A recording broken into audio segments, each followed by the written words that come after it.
법인이 세를 넣는 경우 얘가 자체가 대항력이 있냐 이렇게 생각하시는데 그게 아니고요. 전입은 법인은 못합니다. 2013년 이전까지는요 법인은 대항력이 없었습니다. 법인도 대항력을 인정해주겠다고 바뀝니다. 근데 여기서 한 가지 단서 조건이 있어요. 모든 법인이 다 되는 게 아니고 LH공사는 무조건 된다고 써있잖아요. 우리같이 명도하는 입장에서 그것만 기억하시라. 임차인이 법인인 경우도 있어요. 가끔 이런 경우 보셨죠? 법인이 세를 넣는 경우 사람들 말고 이제 법으로 만든 법인격이라고 부르는 게 있죠. 이제 법인이 있는데 그 회사죠. 흔히 말하는 회사가 흔히 말하는 이제 기숙사 용도로 직원들 기숙사 용도로 임차를 하는 경우가 있습니다. 이런 경우에 대항력이 인정이 되느냐 이 얘기인데요. 이거 많은 분들이 이제 헷갈리는 게 뭐냐면요. 말 그대로 법인 자체가 대항력이 있냐 이렇게 생각하시는데 그게 아니고요. 그 얘기가 아닙니다. 정확히 말하면 뭔 소리냐? 법인은 이게 계약 주체야, 계약 주체. 법인이 계약을 한 거고요. 정확히 말하면 계약은 법인이 했는데 거기에 전입은 법인은 못 합니다. 법인이 어떻게 전입을 해요? 법인은 못 해. 전입을 누가 하는 겁니까? 바로 개인, 자연인, 즉 누구야? 바로 직원. 그 회사에 직원이 거기 전입하는 거거든요. 자, 이런 경우에 이게 대항력이 인정이 되느냐? 이 얘기인 거예요, 지금. 쉽게 말하면 계약 당사자와 전입한 사람이 달라. 그랬을 때 이게 같은 계약의 주체로 인정이 되느냐? 그 얘기인데요. 이거에 대해서는요. 임대차보호법의 제3조의 2항과 3항에 자세하게 나와 있습니다. 회사가 얻어가지고 기숙사로 써. 그랬을 때 그런 경우는 어떻게 되느냐 얘기인데요. 결론부터 말씀드리면요. 그 2013년까지는요. 이거 딱 나눠서 2013년 이전까지는요. 법인은 대항력이 없었습니다. 이거야, 이 표. 이대로예요. 법인은 대항력이 인정이 안 돼. 즉 원칙은 말씀드렸죠. 규칙은 뭐라고요? 계약 당사자, 계약서를 쓴 건 법인이 계약서를 쓴 겁니다. 법인이 계약을 하고 거기에 전입을 직원이 했을 경우에 13년 이전까지는요 그거 인정 안 됐었습니다. 임대차보호법의 그 취지가 뭡니까? 사회적인 약자, 즉 임대인에 비해서 사회적인 약자인 임차인을 보호하기 위해서 이 보증금을 보호해주기 위해서 대항력도 주고 확정일자도 주고 하는 겁니다. 근데 법인은, 회사는 어떻게 보면 임대인보다 더 강자에 속해 뭐 이런 취지인 겁니다. 그래서 그러다 보니까 이제 법인에 대해서 인정이 안 됐었어요. 그래서 어떻게 썼느냐? 대항력 자체가 없기 때문에 법인은 대항력 자체가 없기 때문에 뭐라고 합니까? 그래서 전세권을 쓴 거예요. 전세권. 이게 여기서 필요한 겁니다. 대항력이 인정이 안 되니까 내가 보증금 1억을 줬어요. 1억에 대해서 어떻게 보장받을 거야? 그럼 전세권 해줘. 이겁니다. 전세권을 해줬다가 나중에 나갈 때 전세권을 돌려주는 거죠. 그리고 전세권 말소하는 거예요. 이런 방식을 썼던 거예요. 2013년 8월 달에 법이 개정이 돼요. 임대차보호법이 개정이 되면서 이제는 법인도 대항력을 인정해주겠다고 바뀝니다. 이런 게 케이스야. 바로 이런 케이스. 법인이 계약하고 그 법인, 그 회사의 직원이 전입을 하면 그때 이제 이 법인이 이 사람을 인정해줘야 돼요. 이 사람이 그러니까 우리의 여기 누가 전입할 거다라고 인정만 해주면 돼요. 그래서 그 직원이 전입을 하면 전입한 날부터 대항력이 생깁니다. 이거예요. 간단한 얘기예요. 13년 이전까지는 안 됐었다. 근데 법이 개정되면서 14년 1월 1일부터는 된다. 이 얘기입니다. 근데 여기서 한 가지 단서 조건이 있어요. 모든 법인이 다 되는 게 아니고 모든 회사가 다 되는 게 아니고요. 그 중소기업법 이제 나중에 그 중소기업진흥법 이런 거 있습니다. 중소기업만 가능해요.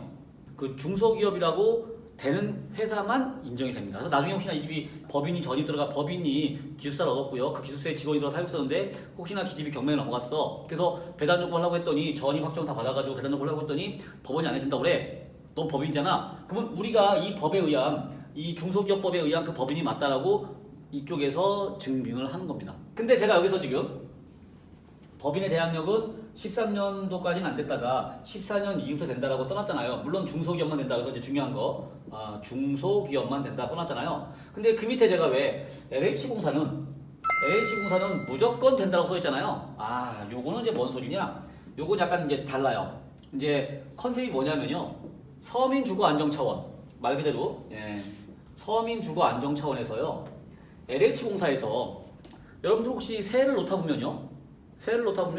요 분이 이제 그 서민자금 대출 받으신 분이야. 그래서 LH공사에서 전액 대출이 나오는 경우가 있습니다. 그러니까 예를 들면 뭐 보증금이 내가 전세를 놓는데 뭐 전세 보증금이 뭐 한 8천이다. 이거를 LH공사에서 8천을 전액 다 대출 받아요. 이런 경우 있습니다.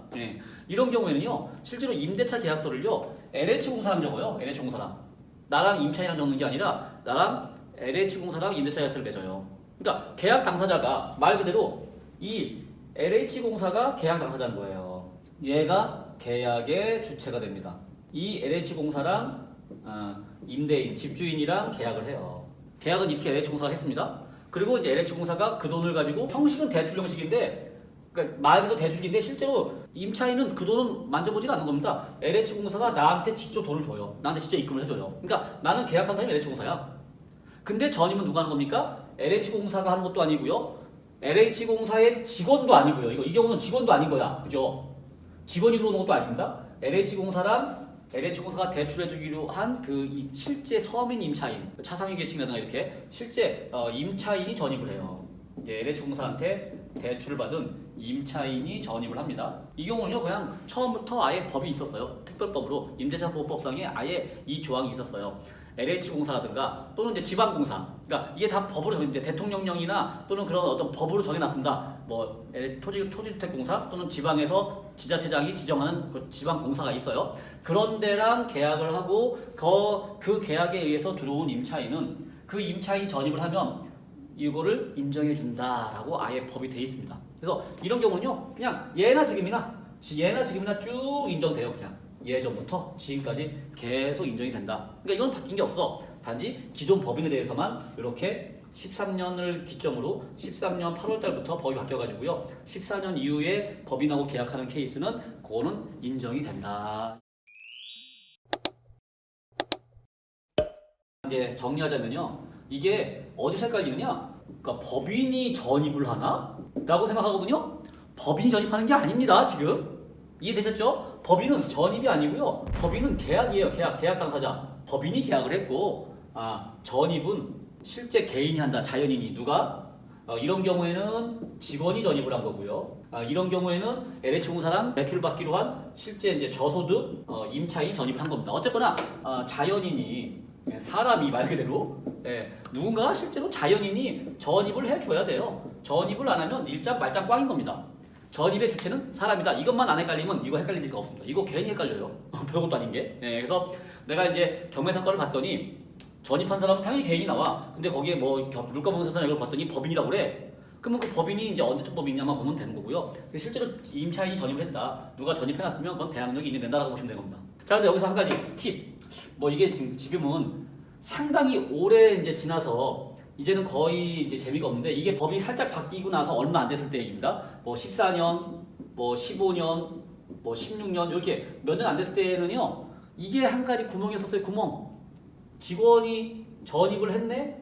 그래서 직원이 전입을 해가지고 대항력이 있구나. 그러니까 선수기라는 경우 있거든요. 대항력이 있구나라고 생각하고 그냥 포기하려고 했는데 알고 봤더니 그게 13년도에 계약한 법인이야. 그러니까 요때쯤 되면 14, 15, 16년까지는요 아직 이런 물건들이 좀 있었어요. 13년도에 계약한 법인인 거야. 그러면 이거 대항력 인정이 안 돼. 그래서 이거 대항력을 깨고 선순위지만 선순위가 아닌 거를 우리가 깨고 들어가서 낙찰을 받고 그냥 명도해도 된다. 이런 게 있었어요. 잠깐. 그러니까 사실 이게 몇 년 못 갔어. 한 3년 정도만 유효했었습니다. 요즘은 이제 세월이 많이 흘러서 대부분의 법인이 14년 이후 법인이라서 이제 이런 경우 거의 없는데, 요게 잠깐 요때 법이 바뀌고 잠깐 동안에 이제 틈이어서 가지고요. 요것만 전략적으로 공략하는 사람들도 있었다라고 말씀을 드리겠네요. 또 실제로 이제 법인이 임차인인 경우는요, 우리 같이 명도하는 입장에서 사실 명도가 조금 수월한 편에 들어갑니다. 이건 명도만, 이게 이제 명도의 난이도에서 또 볼다면 좀 수월해. 만약에 내가 낙찰받고 가봤더니 그 집에 누가 살고 있는 거잖아요. 근데 이 사람은 법인의 직원이잖아요. 직원 입장에서는요, 사실 내 돈 들어간 게 없잖아. 여기 보증금이고 뭐 받거나 말거나 신경 안 써도 돼요. 이 직원들은. 그러니까 나가세요 그러면요, 이 직원들은 웬만하면 잘 나가요. 자기랑 관계가 없는 거니까. 그래서 사실 법인이 이렇게 임차인으로 있었던 그런 거, 뭐 사택으로 쓰거나 기술서로 썼던 거다라는 거는요, 명도 난이도는 좀 쉬운 편이다. 자, 그래서 이거는 이제 정리하자면 그것만 기억하시라. 법인이 전입하는 게 아니다. 법인은 어디까지나 계약의 주체일 뿐이다. 실제 전입은 누가 하는 거다? 이건 정말 사람이 해야 된다. 요것만 기억하시면 이 문제는 헷갈릴 일이 없다 라고 보시면 됩니다.